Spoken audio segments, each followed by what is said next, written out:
The world on the cusp of transformation. When trust disappears. If you think today's world is just a little chaotic, you're mistaken. We no longer live in normal times. This is the most precarious period humanity has faced since World War II. The question is, how did we go from a world just emerging from global war to an era of stable globalization, only to slide straight into a whirlpool of chaos? To understand this, we need to look back at 80 years of world history, from the atomic bomb in Hiroshima to AI warfare, from the East-West divide to a multipolar, disordered, and uncertain world. Through this, we will see that the present moment is not just dangerous because war has returned, but because trust has disappeared. Part 1. The post-WWII world, 1945 to 1990. Stability amidst tension. In 1945, World War II ended, leaving a devastated Earth and over 70 million dead. But immediately, a new, silent world war began. The Cold War. The confrontation between the United States and the Soviet Union, between capitalism and communism, between freedom and control, reshaped the global geopolitical map. The two superpowers did not directly clash, but instead engaged in a proxy chess game through conflicts in Korea, 1950, Vietnam, 1955 to 1975, Afghanistan, and the Middle East. However, there was a surprising paradox. Wars at that time, though intense, had their own rules of the game. There were clear spheres of influence, defined factions, and even unspoken channels of dialogue. The world then was like a tense iceberg that maintained its stability. This was a period where the horror came from bombs and bullets, but people's hearts still held on to a certain system of belief and order. Part 2. The Unipolar World, 1991 to 2010. The dream of relative peace. In 1991, the Soviet Union collapsed, marking the end of the Cold War and ushering in the United States as the sole superpower. The world entered an era of globalization with the advent of the Internet and the opening of trade. Nations shook hands, integrated, and believed in a future free from major wars, with only localized conflicts like those in Iraq, the Middle East, the breakup of Yugoslavia, or the war on terror after 9/11.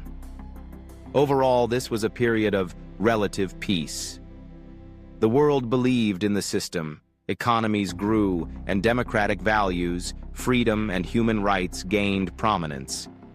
Many mistakenly thought humanity had entered a new era, one of progress, fairness, and humanity. However, that was just the surface of an underlying precarious reality. Part 3. The Multipolar World, 2010 to 2025. A whirlpool of chaos and uncertainty. Everything began to crack after the 2008 global financial crisis. When the money bubble burst, people realized that the entire system might be an illusion. Old orders were no longer effective. The US became bogged down in the Middle East. China rose but did not integrate into existing frameworks. Russia regained its strength through military means, and Europe became divided. The world became multipolar, but without a new set of rules. From then on, new wars erupted, not simultaneously, but like falling dominoes. From the Russia-Ukraine conflict, 2022, to the never-ending Middle Eastern spiral, Israel, Hamas, Iran.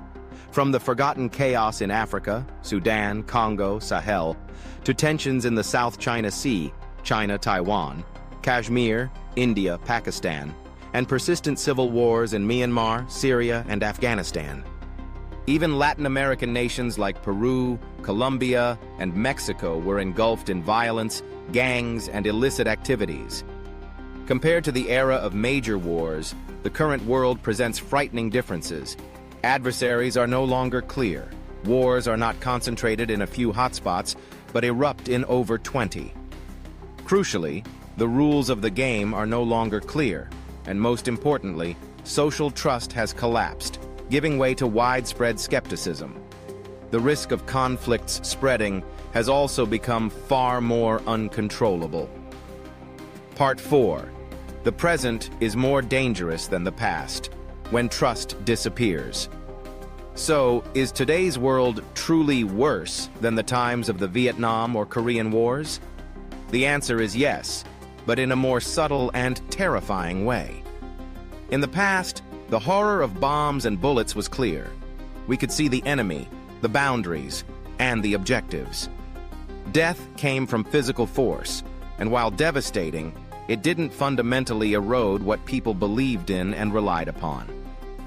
Today, silent warfare can also kill the world, but it does so slowly, cunningly, targeting the very foundation of society's trust. Consider economic warfare. Sanctions and trade wars not only cause financial damage, but also disrupt global supply chains, shaking confidence in a free and fair trade system. When major economies use their economic power to exert pressure, belief in cooperation and open markets begins to crack. Examples like the US-China trade war or international sanctions demonstrate how economics has become a strategic tool, distorting markets and undermining trust in global principles. Next is technological warfare and cyber warfare.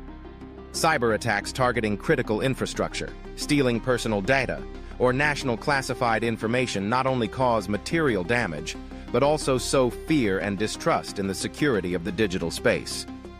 The belief that technology is a tool for connection and development is being challenged when it becomes a weapon for destruction and control.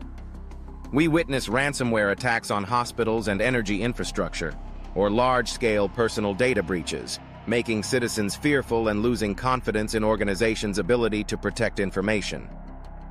Particularly dangerous are media warfare and psychological warfare. Fake news, campaigns to distort the truth, and manipulation of public opinion through social media have become incredibly effective weapons. Trust in mainstream news sources and objective truth has been severely shaken. When people can no longer distinguish right from wrong, fact from fiction, they are easily divided, hate each other, and lose the ability to make sound decisions. This is fertile ground for social polarization, eroding faith in democratic institutions and in the ability to dialogue and find common ground.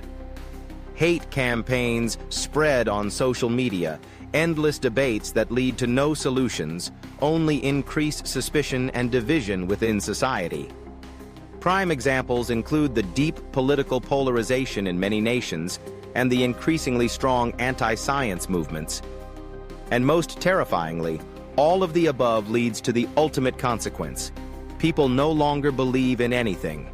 No longer in religion when moral values are challenged by the exploitation of faith. No longer in political or social systems when corruption and injustice are rampant and policies seem to serve only a small group. No longer in the future when challenges like climate change, global pandemics, or the threat of nuclear war hang overhead, leaving humanity feeling powerless and adrift.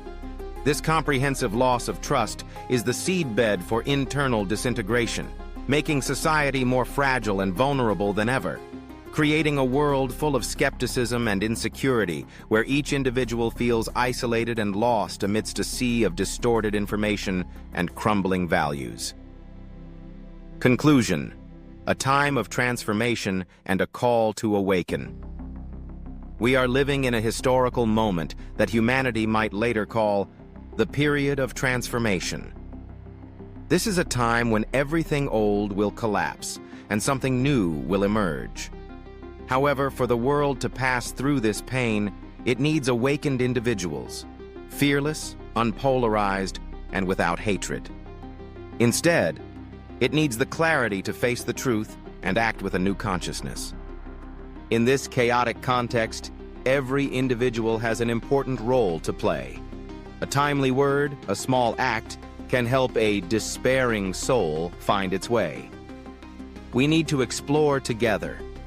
Where are we going, and how can we not lose ourselves on that journey?